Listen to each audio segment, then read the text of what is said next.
प्रतिमा। आज आपको सुनाने जा रही हूँ भारतीय स्वतंत्रता संग्राम में महिलाओं ने मात्र सहायक भूमिकाएं नहीं निभाई, वे नेतृत्व, रणनीति, प्रेरणा और अधिकारों की आवाज बनी। रानी लक्ष्मीबाई से लेकर सरोजनी नायडू तक, अरुणा असफ अली से कमला देवी चट्टोपाध्याय तक जो महिला क्रांतिकारी थी, उन्होंने अंग्रेजों से लंबी लड़ाई लड़ी है, जो दिखाता है कि स्वतंत्रता आंदोलन में महिलाओं की निर्णायक भूमिका रही। हम आज़ादी की लड़ाई की जब बात करते हैं ना, तो काफ़ी सारी महिलाओं के नाम हमें याद आते हैं या जिनकी हम अक्सर चर्चा करते हैं, लेकिन इसके अलावा भी कुछ ऐसे नाम हैं जिन्होंने न केवल विचार से बल्कि एक दमदार अनुभव, नेतृत्व से स्वतंत्रता की नींव रखने में अपना महत्वपूर्ण योग दिया।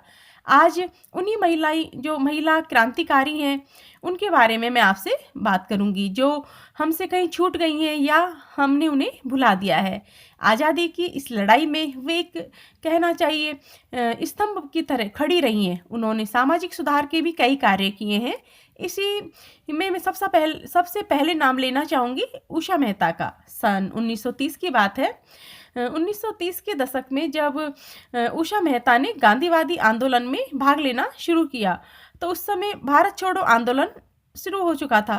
तब ब्रिटिश सरकार ने सभी जो कांग्रेसी के नेता थे, जो प्रमुख नेता थे हमारे, उन सभी को गिरफ्तार कर लिया था।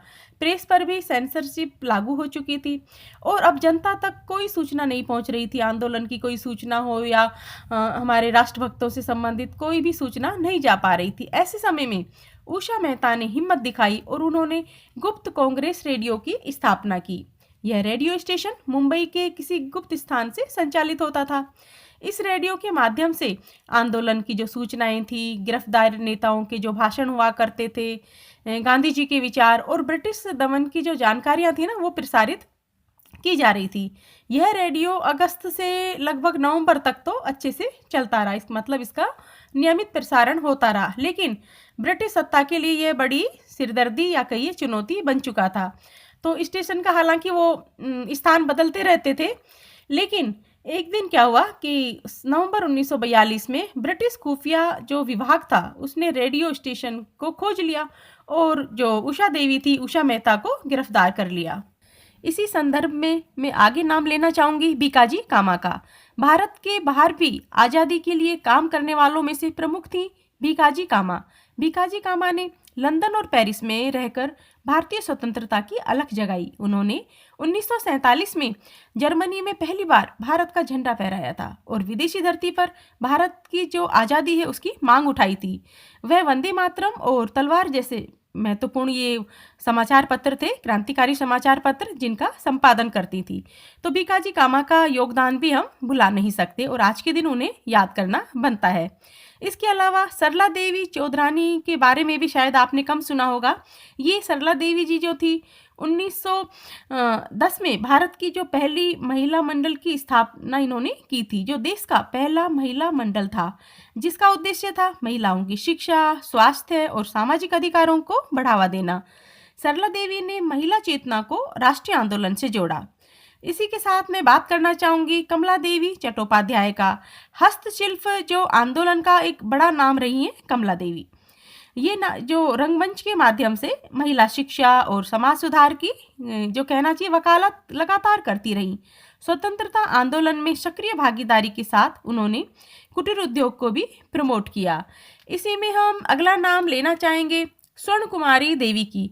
वे स्वतंत्रता आंदोलन में महत्वपूर्ण योगदान रहा है स्वर्ण कुमारी का भी। इन्होंने जो बंगाल में महिला शिक्षा और स्वदेशी आंदोलन में महत्वपूर्ण भूमिका निभाई। वहीं पे अवंतिका बाई गोखले जी का नाम भी आप लोगों ने कम ही सुना होगा। उन्होंने भी 1917 में महिलाओं को मताधिकार देने की जो आंदोलन हो रहा था देने के लिए, उसमें बढ़ चढ़कर भाग लिया था। महिलाएं समाज और विचार के स्तर पर आंदोलन की सह निर्मात्री थी।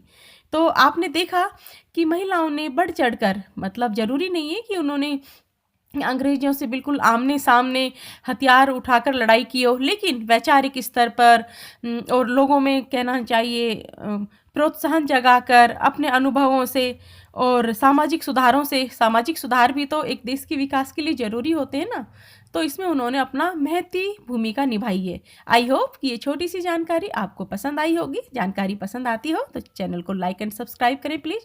ऐसी जानकारी लेके, कुछ अच्छी मोटिवेशनल कहानियाँ लेकर मैं आपके सामने आती रहूँगी। मुझे इतने प्यार से सुनने के लिए धन्यवाद। Thank you.